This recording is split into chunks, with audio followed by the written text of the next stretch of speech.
todos, mi nombre es Tania Galeano Arias, pertenezco a la Facultad de Ingeniería del programa Ingeniería Topográfica y Geomática. Con mis compañeros vamos a presentar el siguiente informe de una cuenca hidrográfica. Mis compañeros son John Alexander Guiú, Francisco Espitia y Oscar Eduardo Carrillo. El siguiente informe se muestra un estudio de una cuenca hidrográfica en el departamento del Quindío, municipio de La Tebaida.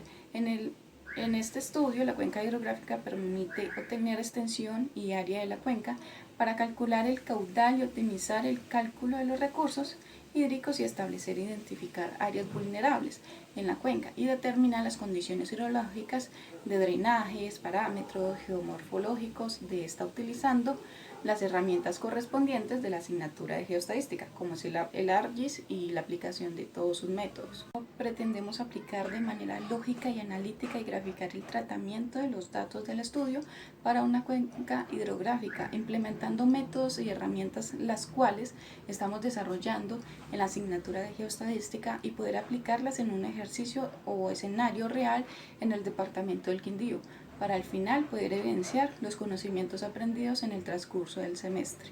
En generales, tenemos la idea de realizar como grupo de trabajo un estudio de las variables morfométricas de la cuenca desde su localización geográfica hasta la caracterización, identificación de sus atributos tales como tamaño, longitud, caudal, drenaje pendiente y precipitación media de esta cuenca. Con este trabajo afianzamos los conocimientos aprendidos en la asignatura como ingenieros topográficos y geomáticos, teniendo en cuenta la importancia de los estudios que vemos en la materia de geoestadística y también minimizar todo el impacto ambiental que puede afectar este. Tenemos como objetivos específicos aplicar los conocimientos de la asignatura geoestadística, identificar los factores críticos o normales de una cuenca hidrográfica, generar mapas con cada una de las variables y las cuencas hidrográficas y aprender a interpretar los resultados generados en el estudio morfométrico de la cuenca. La cuenca que vamos a representar está localizada en el departamento del Quindío, del municipio de La Tebaida, y tiene de vereda el Alambrado. El área de la cuenca tiene 5.654,419 kilómetros al cuadrado y su perímetro es de 11.262,65 kilómetros. El río principal de esta cuenca de largo tiene 2.4 kilómetros y sus coordenadas son norte 980.323.8208 y de este tiene 1.135.420.047.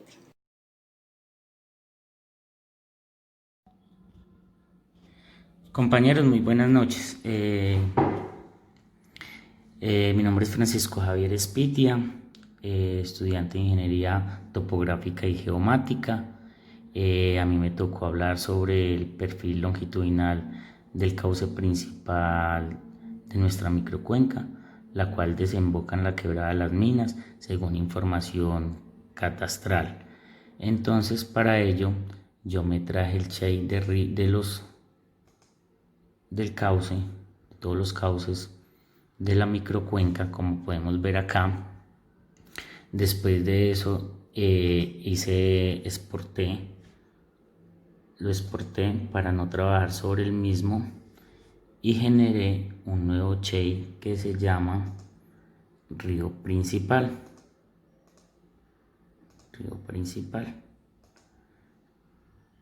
Como podemos ver acá, una vez teniendo ya el río principal, lo que hice fue eliminar el otro, el shape de ríos. Ese lo hice pues seleccionando y eliminando de la tabla de atributos los cauces que no hacen parte del cauce principal, que es este, el que le vamos a sacar el perfil. Una vez lo tenemos, a través de la herramienta MERS, lo que hacemos es que unificamos las líneas para que no nos va a quedar cortado, que quede en una sola línea. Eso lo podemos verificar acá en la tabla de atributos. Perdón, ay, puchica. Río principal. miramos que solamente nos salga una línea. Como podemos ver, ya tenemos solamente la línea del cauce principal. Después de esto, nosotros debemos traernos el TIN para crear el raster, y con ese raster sí poder sacar el perfil. Entonces acá en insumos nos vamos a Cuenca Seeking de TIN, al TIN que ya tenemos, que es TIN Cuenca, lo adherimos, y una vez tenemos esto, nos vamos a crear el raster. Entonces vamos acá a Art Tools. Una vez generado, pues traído el TIN, pasamos a generar el raster, ¿sí? Entonces nos vamos acá Art Tools, Art Tools, 3D Analysis Tools, Conversion, y nos vamos a Fronting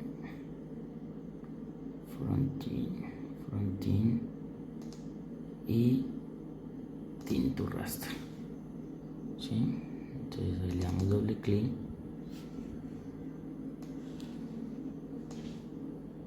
entonces acá ponemos el de entrada,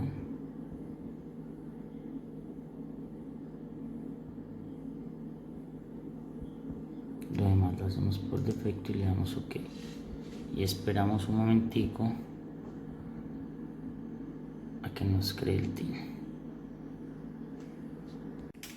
Una vez creado el raster, perdón, que ya nos damos cuenta, pues podemos apagar acá el TIN. Aquí ya tenemos nuestro raster, nos damos cuenta que ya lo tenemos. Nos vamos a una herramienta. Después de tener nuestro raster y aplicar la herramienta Analysis Tools, lo que hacemos es que escogemos el raster que tenemos. Entonces acá se nos activa esta herramienta que se llama interpolar línea, y con ella nos vamos pixelando o remarcándola encima. Aquí lo voy a hacer como rapidito, como para que medio lo vean, porque pues como estoy grabando con el mismo teléfono, lo voy a hacer aquí de rapidez. Exacto. Después de que ya me selecciona, me voy a esta donde dice Polygraph y le digo que me genere el perfil, y ahí me sale el perfil. En el caso de nosotros, en el caso de nuestro video o del que nosotros hicimos, pues nos salió ya mejor. Espérate, aquí se los muestro, muchachos. Entonces aquí ya con este perfil ya podemos ver que nos salen la cota máxima, la cota mínima, que es esta, y también nos sale la longitud del cauce principal. Nosotros podemos picar sobre, por ejemplo, a los 400 metros. Si queremos saber cuánto es la cota ahí, picamos y le damos identifique, y él nos va a dar acá el resultado de la cota en ese punto. Entonces sería 22.61, y con esos datos ya nosotros podemos seguir calculando la pendiente media del cauce. También podríamos calcular la pendiente media, que es la altura máxima menos la altura mínima sobre la longitud del río. También pues la pendiente que tiene toda la pendiente promedio del perfil longitudinal del cauce principal. Y eso es todo, muchachos, muchas gracias. Buenas noches, mi nombre es John Alexander Guillot, soy estudiante de Ingeniería Topográfica y Geomática y estamos en el curso de Geoestadística en la sustentación del proyecto final. Para este caso les voy a socializar la parte de validación cruzada final.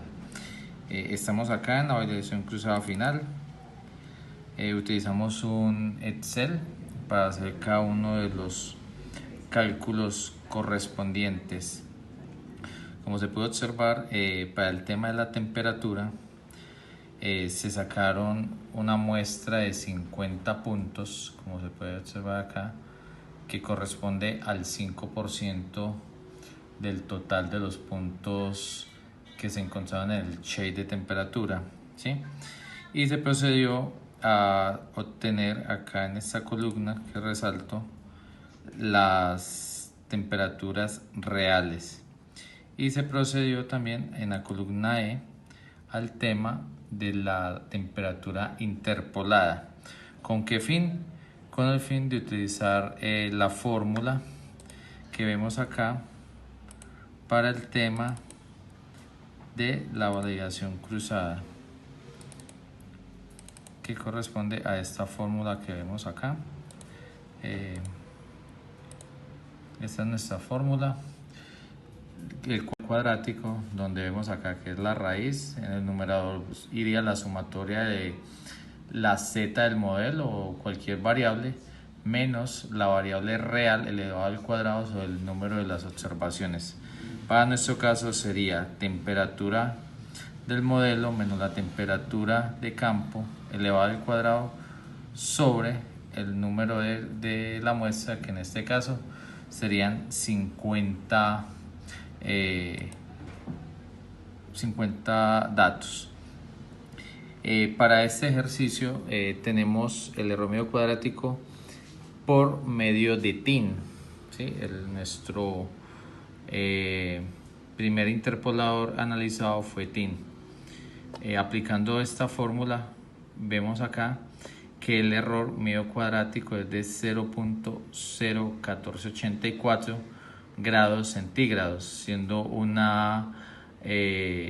error medio cuadrático bastante bajo.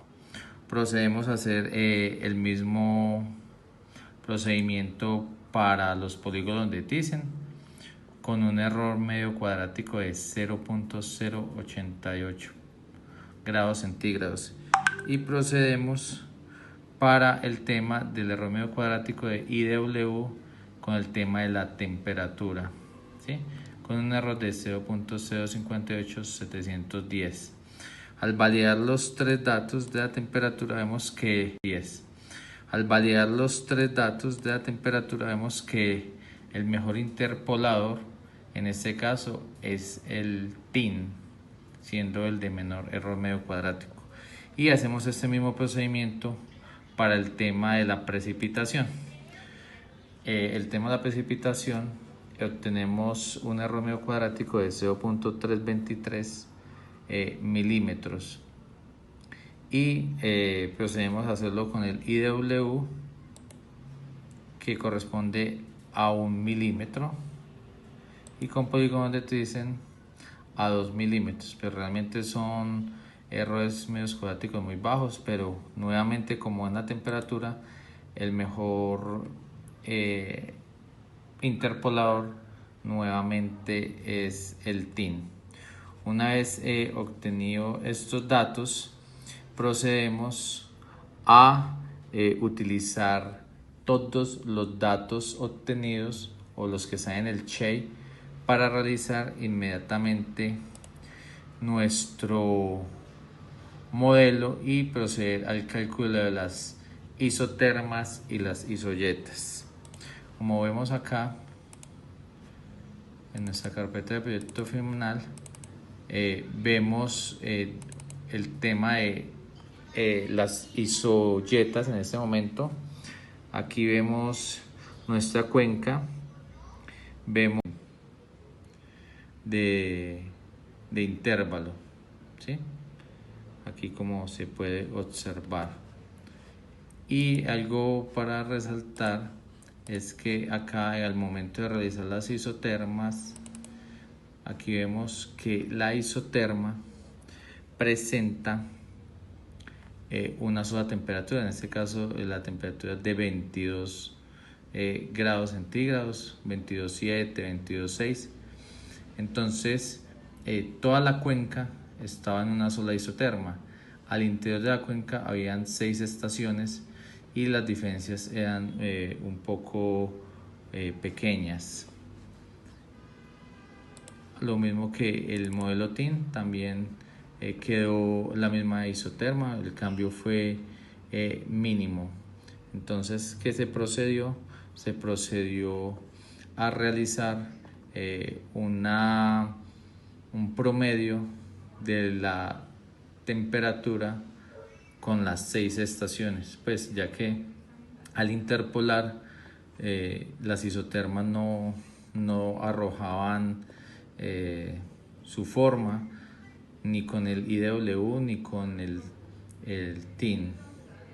Entonces la cuenca nos quedó básicamente sobre una sola isoterma. Aquí están pues los valores pequeñas. Lo mismo que el modelo TIN, también quedó la misma isoterma, el cambio fue mínimo. Entonces, ¿qué se procedió? Se procedió a realizar un promedio de la temperatura con las 6 estaciones, pues ya que al interpolar las isotermas no arrojaban su forma ni con el IW ni con el TIN. Entonces la cuenca nos quedó básicamente sobre una sola isoterma. Aquí están pues los valores de nuestra isoterma. Se hizo la fórmula de Stuger para calcular los intervalos. Nos salieron 11 intervalos, como se puede observar ahí. Y vemos que de una de las temperaturas más altas pues está por los 23 grados centígrados, como se observa acá básicamente. Entonces ahí están los dos planos de las isotermas con los dos métodos de interpolación y los dos planos con el tema de las isoyetas. Muchas gracias, ya continuamos con nuestros demás compañeros. Buenas noches compañeros, profesor. Mi nombre es Oscar Eduardo Carrillo.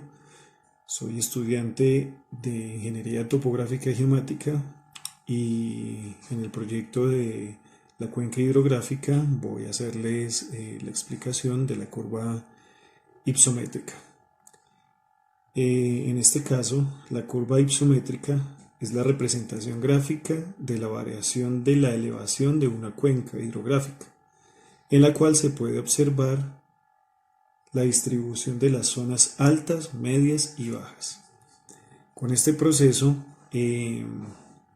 debemos, primero que todo, establecer como tal las áreas en kilómetros cuadrados del desarrollo de la cuenca en su cauce principal, que es la que tenemos acá. Estas áreas son las que se toman en unos intervalos de distancia, donde también tenemos relacionadas las altitudes máximas de cada intervalo donde tomamos las áreas, desde la mínima hasta la máxima, que es la 22.82, y su mínima es la 22.56.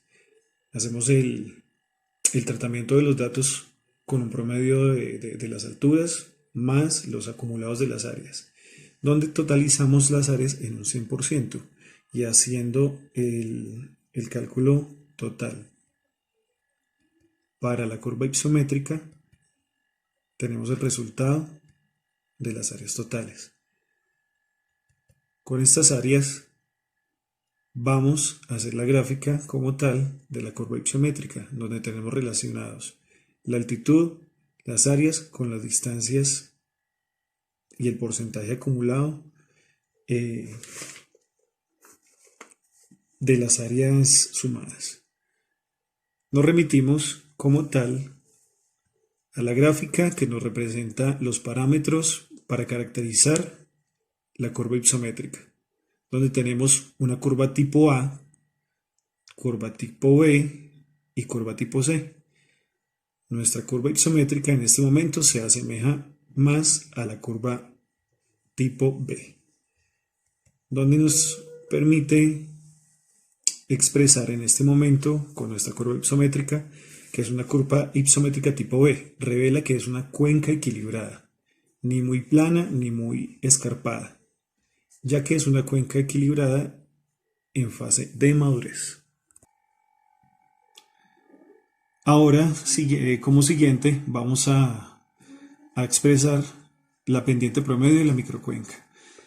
La pendiente promedio de la microcuenca es la variación de la inclinación de esta y su determinación es importante para definir comportamientos y desplazamientos de las capas de suelo, ya sea por erosión o por sedimentación. Tenemos como datos principales la longitud del cauce y el área completa total de la microcuenca. Entonces tenemos como tal que la pendiente media es la longitud del cauce por la distancia total de la microcuenca sobre el área de la microcuenca. Entonces hacemos aquí unos parciales de los promedios de las pendientes entre las curvas de nivel y hacemos el cálculo. En este momento el cálculo nos está dando una pendiente promedio de 0,11%. Por ello podemos establecer que según su clasificación es una pendiente que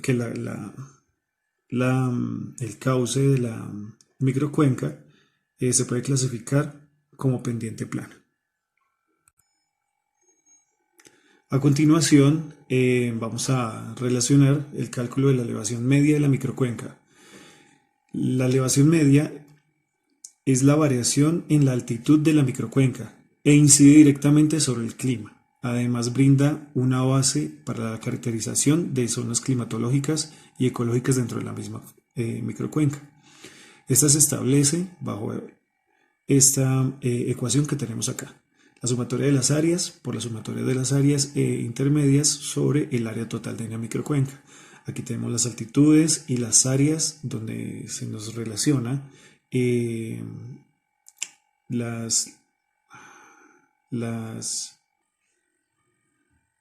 donde se relacionan las áreas parciales. En la siguiente columna encontramos el promedio de elevaciones y aquí tenemos el producto de las dos columnas. Entonces lo dividimos, es el cociente entre la multiplicación de esas dos y me relaciona que el área media de la microcuenca está en la cota 22.64.